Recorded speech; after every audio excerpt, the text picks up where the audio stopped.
સુરતના લિંબાયત વિસ્તારમાં પોલીસ સ્ટેશનની હદમાં ચાલતા જુગારધામ પર સ્ટેટ મોનિટરિંગ સેલ દ્વારા દરોડા પાડવામાં આવ્યા. સુરતમાં જુગારધામ પર સ્ટેટ મોનિટરિંગ સેલે દરોડા પાડ્યા છે. લિંબાયત પોલીસની હદમાં દરોડા પાડવામાં આવ્યા છે અને ફરી એક વખત પોલીસ ઊંઘતી ઝડપાઈ છે. સ્ટેટ મોનિટરિંગ સેલ દ્વારા રેડ કરીને 30 જુગારીઓને ઝડપી પાડ્યા છે. સન્ની નામના અડ્ડા પર સ્ટેટ મોનિટરિંગ સેલે રેડ કરી હતી. શહેરના રંગીલા ટાઉનશીપના ટેરેસ પર જુગારધામ ચાલતું હતું. જર્જરિત બિલ્ડિંગના ટેરેસ પર આ જુગારધામ ચાલતું હતું અને એસએમસીએ રેડ પાડીને જુગારીઓને રંગે હાથ ઝડપી લીધા છે.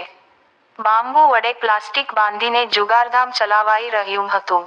કાની ટીમ દ્વારા એમ્બ્યુલન્સનો ઉપયોગ કરીને રેડ પાડવામાં આવી હતી તેવું સૂત્રો જણાવી રહ્યા છે.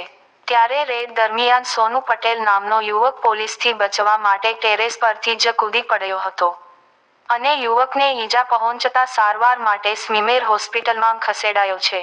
ત્યારે જુગારધામ ચલાવનાર મુખ્ય આરોપી સન્ની હાલમાં ફરાર છે.